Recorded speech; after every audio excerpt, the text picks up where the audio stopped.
नमस्कार दोस्तों, आपके अपने YouTube channel study related Ram में आपका बहुत बहुत स्वागत है। तो फ्रेंड्स, आज हम आपके लिए लेकर आए हैं NTPC group D previous question 2019-2020 में जीएस से क्वेश्चन जो रियल क्वेश्चन थे सेट 1 में। तो फ्रेंड्स, आज हम इन्हीं पर डिस्कस करेंगे कि 2019 जो रेलवे ग्रुप डी का पेपर हुआ था उसमें कौन कौन से क्वेश्चन आए थे। तो फ्रेंड्स, ये सेट 1 लेकर आए हैं हम। और वीडियो चालू करने से पहले हमारे चैनल को सब्सक्राइब कर लीजिए और बेल आइकन को भी दबा लीजिए ताकि आपको नोटिफिकेशन मिलता रहे। तो चलिए फ्रेंड्स, हम अपने क्वेश्चनों की तरफ चलते हैं।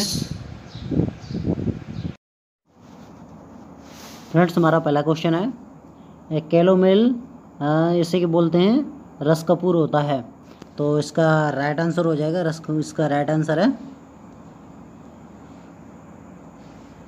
लेड क्लोराइड इसका राइट आंसर हो जाएगा।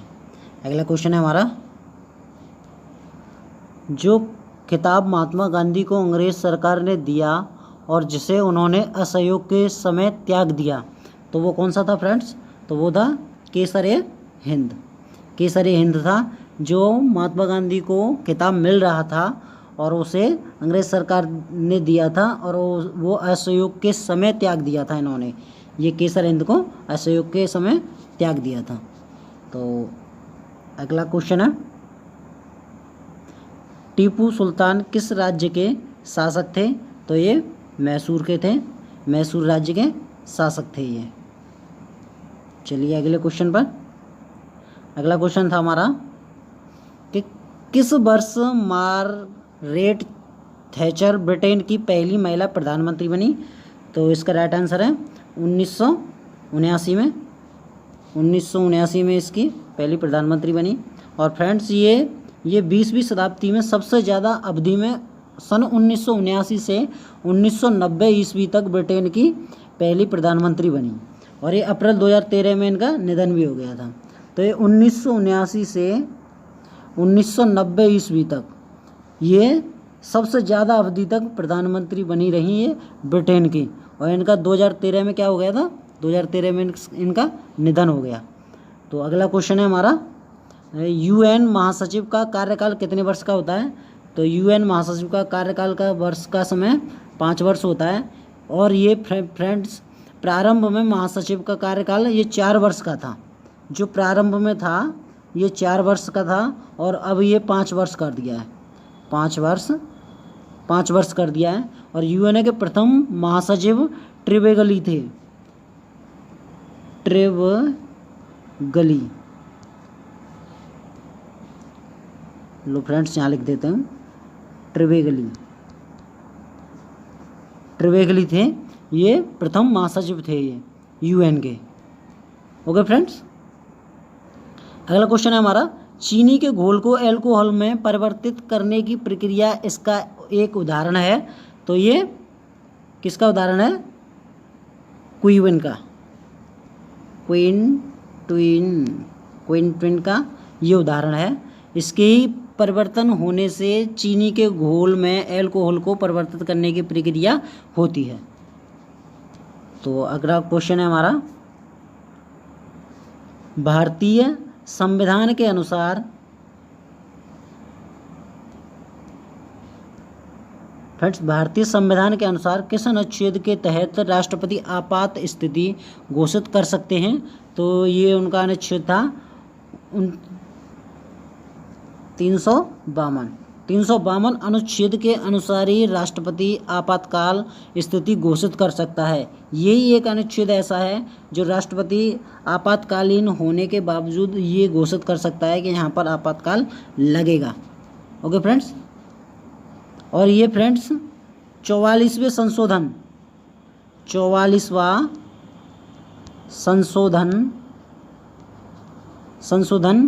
प्रावधान में विनियमित है।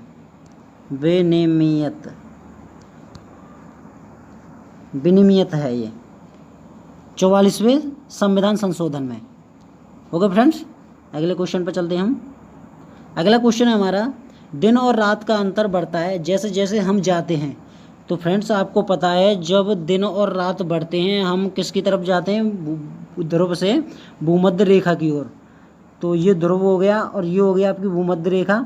तो हम ध्रुव से भूमध्य रेखा की ओर जाएंगे, तब जाकर ये दिन और रात बढ़ते हैं और घटते हैं, मतलब अंतर रहता है इनमें। और ये सूर्य की किरणें तिरछी पड़ती हैं, जैसे कि ये सूर्य है तो इसकी किरणें तिरछी पड़ेंगी, यूँ या तरीक़ा से तिरछी पड़ेंगी। और अक्षों पर दिन की अवधि लंबी तथा ध्रुवों की ओर दिन की अवधि छोटी होती है। तो अक्षो होते हैं तो अक्षों पर इनकी अवधि लंबी होगी और ध्रुवों की ओर जाने और दिन की अवधि छोटी होगी। ओके फ्रेंड्स, तो अगला क्वेश्चन है हमारा, उबेर कप 2014 किस देश ने जीता? तो उबेर कप 2014 चीन ने जीता था। ये उबेर कप बैडमिंटन टूर्नामेंट होता है जो 2014 में पहली बार भारत में आयोजित किया गया था, लेकिन भारत इसको एक भी बार नहीं जीत पाया और 13वीं बार चीन 13वीं बार चीन जीता है और इस 2014 में भी चीन ही जीता था। ओके, अगला क्वेश्चन है हमारा कि 1951 ईस्वी में संविधान के पहले संशोधन में कौन सी अनुसूची जोड़ी गई? तो वो अनुसूची थी नौवीं अनुसूची थी,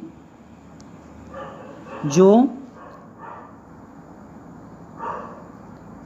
इस संविधान के पहले संशोधन में जोड़ी गई थी। ओके फ्रेंड्स, अगला क्वेश्चन है हमारा, निम्न में से किसने 31 जुलाई 2014 के दिन आरबीआई के उप गवर्नर का कार्यकाल संभाला? तो वो थे ललित कुमार मंगलम। तो ललित कुमार मंगलम थे जो 29 सितंबर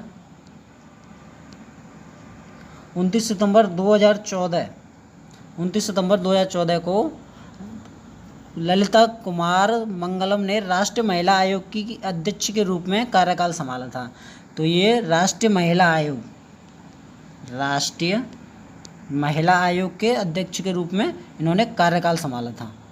और फ्रेंड्स, इस पद की नियुक्ति राष्ट्रपति द्वारा की जाती है। जो इस पद की नियुक्ति करता है वो राष्ट्रपति करता है, इस पद की नियुक्ति करता है वो। और आयोग का गठन ये 1990 ईस्वी के अधिनियम के अंतर्गत किया गया। तो 1990 ईस्वी के अंतर्गत किया गया था फ्रेंड्स इस महिला आयोग का गठन। ठीक है, तो चलिए फ्रेंड्स अगले क्वेश्चन पर चलते हैं हम। अगला क्वेश्चन है हमारा, निम्न में से किसे हेमोड मोरेन कहते हैं? तो फ्रेंड्स आपको पता होगा कि निम्न में से किसे हेमोड मोरेन कहते हैं। तो इसका हिम नदी द्वारा जमा किया द्रव्य। तो अगला क्वेश्चन है हमारा, उच्च न्यायालय में नियुक्ति के लिए एक भारतीय नागरिक के न्यायाधीश के रूप में कम से कम कितने साल काम करना जरूरी है? तो ये फ्रेंड्स कितने साल है? 5 साल। 5 साल के लिए काम करना जरूरी है, तब जाकर ये उच्च न्यायालय की नियुक्ति के लिए ये मान्य होगा। ओके फ्रेंड्स, अगला क्वेश्चन है हमारा, ओलंपिक मशाल पहली बार मशाल में अनुष्ठानिक तरीके से स्टेडियम के द्वार पर किस जगह सुलगाई और जलाई गई? तो इसका राइट आंसर है, ये था एम्स्टर्डम खेल। ये 1928 ईस्वी में। और सर्वप्रथम ओलंपिक खेलों का आयोजन एथेंस में किया गया था, वो 1896 ईस्वी में किया गया था। ठीक है, एथेंस वो कितने में किया गया था? 1896 ईस्वी में इनका आयोजन किया गया था। तो अगले क्वेश्चन पर चलते हैं हम। अंतर्राष्ट्रीय मजदूर दिवस कब मनाया जाता है? तो अंतर्राष्ट्रीय मजदूर दिवस आपको पता होगा फ्रेंड्स 1 मई को मनाया जाता है। अमेरिका के शिकागो शहर में 1 मई 1886 ईस्वी में मनाया गया था, क्योंकि अमेरिका के जो मजदूर थे उनके संगठनों ने काम का 8 घंटे से ज़्यादा न करने की हड़ताल की थी, क्योंकि 8 घंटे से ज़्यादा वहाँ पर काम लिया जाता था, 8 घंटे से ज़्यादा। तो इस वजह से उन्होंने हड़ताल कर दी और तभी से ये अंतर्राष्ट्रीय मजदूर दिवस मनाया जाता है। तो अगले क्वेश्चन पर चलते हैं। अगला क्वेश्चन हमारा, कोशिका द्रव्य होता है। तो कोशिका द्रव्य होता है फ्रेंड्स, आपको पता होगा कोशिका केंद्र से बाहर और झिल्ली के बीच का द्रव्य जीव कोशिका केंद्र के बाहर और झिल्ली के द्रव्य जीव, ये वाला। ओके फ्रेंड्स, क्योंकि कोशिका द्रव्य कोशिका में केंद्र और प्लाज्मा की झिल्ली के बीच उपस्थित द्रव्य को कहते हैं।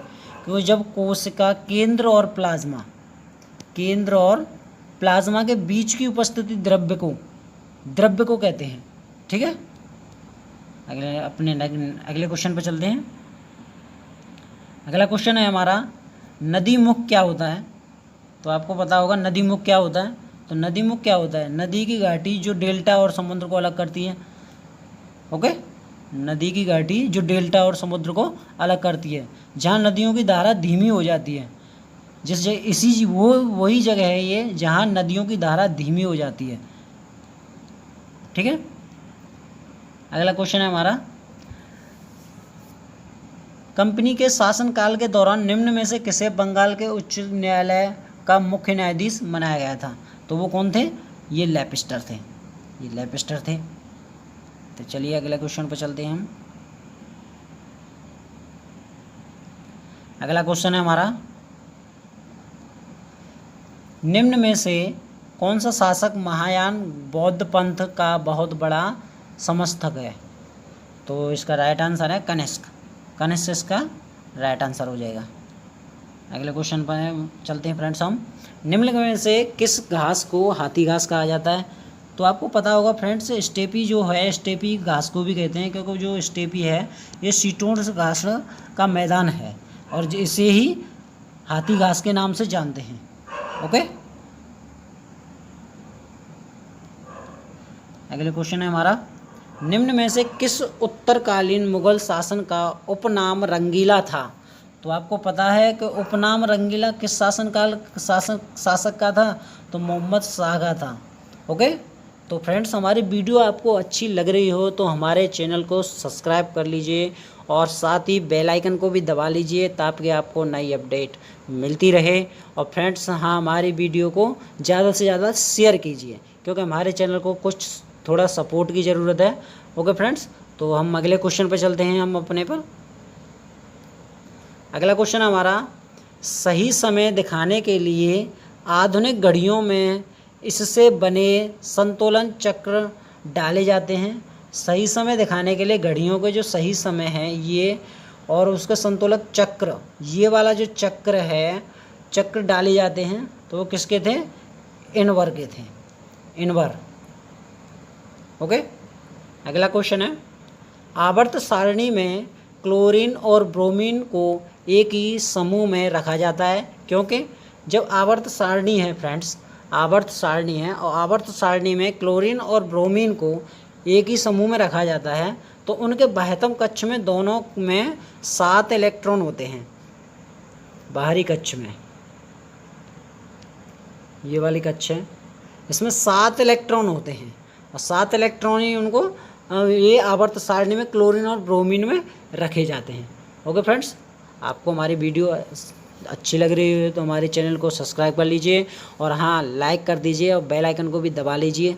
ओके फ्रेंड्स, अगले क्वेश्चन पर चलते हैं हम। बुद्ध के मानव रूप में सबसे प्राचीन प्रतिमाएं किस कला शैली से संबंधित है? तो इसका राइट आंसर है मथुरा। तो अगला क्वेश्चन है हमारा, सार्क कार्यक्रम के अंतर्गत एसएएफ की फुल फॉर्म होते हैं दक्षिण एशियाई संगठन खेल पहली बार किस साल आयोजित हुए? तो ये 1984 ईस्वी को आयोजित हुए थे। ये दक्षिण एशियाई खेल की इसकी स्थापना हुई थी 1884 ईस्वी को और फ्रेंड्स सार्क की स्थापना हुई थी 1885 ईस्वी को। ठीक है, ये सार्क ये 1885 ईस्वी को इसकी स्थापना हुई थी। हम अपने नए अगले क्वेश्चन पर चलते हैं। अगला क्वेश्चन कह रहा है हमारा, भारतीय संविधान का कौन सा अनुच्छेद संसद को विद्यमान राज्यों की सीमाएं बदल कर नए राज्य के निर्माण का अधिकार देता है? तो फ्रेंड्स इसका अनुच्छेद 3 है, क्योंकि 1 से 4 तक का जो अनुच्छेद है उसमें संघ एवं राज्यों से संबंधित है। ओके, और अनुच्छेद 3 में संसद को नए राज्यों की शक्ति देता है, तो इसलिए अनुच्छेद 3 है। अगला क्वेश्चन है हमारा, डोल्नी स्प्रिंग पर आधारित घड़ी की पृथ्वी से चंद्रमा पर ले जाया जाता है, वह क्या होगी? धीमे चलेगी। ओके फ्रेंड्स, धीमे चलेगी, क्योंकि वो धीमे चलेगी, क्योंकि चंद्रमा पर जाकर जो कोई भी वस्तु है, यहाँ पर पृथ्वी पर 10 किलो है तो वहाँ पर 10 गुना कम हो जाती है। ओके, अगला क्वेश्चन है हमारा, मौलिक अधिकारों पर नीति निर्देशक तत्वों को सिद्धांत को श्रेष्ठता किस संविधान संशोधन द्वारा दी गई? तो इसका राइट आंसर है 42वें संविधान, क्योंकि नीति निर्देशक तत्व भाग 4 में है ये, भाग 4 में है ये, और ये अनुच्छेद कितने थे? 36 से लेकर 51 तक, क्योंकि 36 से लेकर 51 तक थे। और ये कहाँ से लिया गया है? आयरलैंड से लिया गया है फ्रेंड्स। नीति निर्देशक तत्वों को कहाँ से लिया गया है? आयरलैंड से लिया गया है। अगला क्वेश्चन है हमारा, रेटिना के बीच में एक वृत्ताकार स्थान होता है जिसे कहते हैं, तो उसे क्या कहते हैं? पीत बिंदु कहते हैं। अगला क्वेश्चन है हमारा, विद्युत धारा के चुंबकीय प्रभाव की खोज किस वैज्ञानिक ने की थी? वो ऑस्टेड ने की थी। अगला क्वेश्चन है हमारा, 2017 में अंडर 19 फीफा विश्व कप की मेजबानी किस देश ने की थी? तो ये फ्रेंड्स रेलवे ग्रुप डी में आया था। ये अभी आया था, ये 2019 में जो रेलवे ग्रुप डी में हुए हैं, क्योंकि रेलवे ग्रुप डी और एनटीपीसी के ही क्वेश्चन चल रहे हैं जो प्रीवियस आए हुए हैं। तो ये किसने की थी? ये भारत ने की थी। अगला क्वेश्चन है, निम्न में से कौन यह बताता है कि तत्वों के गुण उनके परमाणु संख्या का आवधिक कार्य है? तो ये आधुनिक आवधिक नियम। ओके फ्रेंड्स, अब हम अपने अगले क्वेश्चन पर चलते हैं। झारखंड की राजधानी कौन सी है? फ्रेंड्स, ये तो आपको सबको पता होगा, क्योंकि बहुत ही इजी क्वेश्चन था, ये रेलवे ग्रुप डी में आया हुआ है 2019 में। तो ये इसकी राजधानी क्या थी? रांची थी। अगला क्वेश्चन है कि किस भारतीय शहर को यूनेस्को क्रिएटेड सिटीज़ नेटवर्क में पहली समृद्धि संगीत परंपरा के लिए 2017 में शामिल किया गया? तो इसे किसे किया गया था? चेन्नई को किया गया था। अगला क्वेश्चन है हमारा, भारत की पहली बुलेट ट्रेन किस के बीच चलाने की प्रस्तावित की गई? तो इसका राइट आंसर है अहमदाबाद और मुंबई। अहमदाबाद और मुंबई के बीच भारत की पहली बुलेट ट्रेन चलाने की प्रस्तावित की गई। अगले क्वेश्चन की ओर चलते हैं हम। अगला क्वेश्चन क्या कह रहा है हमारा, विभवांतर V और विद्युत धारा I के बीच संबंध की खोज किसने की थी? तो ये किसने की थी? ओम ने की थी। ओम एक वैज्ञानिक थे, और ओम और विद्युत धारा और उनकी खोज किसने की थी? ओम ने की थी। ओके फ्रेंड्स, अगले क्वेश्चन के ऊपर चलते हैं हम। उत्तराखंड के मुख्यमंत्री का क्या नाम है और जिन्हें 2017 में चुना गया था? ये दो एनटीपीसी और ग्रुप डी दोनों में आया हुआ क्वेश्चन है ये, और ये त्रिवेंद्र सिंह रावत हैं जो उत्तराखंड के मुख्यमंत्री हैं, और 2017 में ही चुने गए थे ये। अगले क्वेश्चन की ओर चलते हैं हम। यूनेस्को द्वारा निम्न में से भारत के किस शहर को पहला विश्व विरासती शहर का दर्जा दिया गया? तो इसका राइट आंसर है अहमदाबाद को इसका दर्जा दिया गया। अगले क्वेश्चन की ओर चलते हैं हम। शक्ति का मात्रक क्या है? तो शक्ति का मात्रक क्या है? वाट। शक्ति का मात्रक वाट होता है। तो फ्रेंड्स, हम अगले क्वेश्चन की ओर चलते हैं। हमारा लास्ट क्वेश्चन है, झारखंड का राज्य फूल क्या है? तो फ्रेंड्स, इसे झारखंड का जो राज्य फूल है जो ग्रुप डी में 2019 में आया हुआ है, तो आप कमेंट बॉक्स में इसका आंसर दीजिए कि झारखंड का राज्य फूल क्या है। और फ्रेंड्स, हमारे वीडियो आपको अच्छी लगी हुई हो, हमारी वीडियो को लाइक कर दीजिए और चैनल को सब्सक्राइब कर लीजिए, ताकि आप और हमारे बेल आइकन को भी दबा लीजिए, और ताकि आपको नई अपडेट मिलती रहे। फ्रेंड्स, हमारे चैनल को सपोर्ट कीजिए। Thank you friends, best of luck.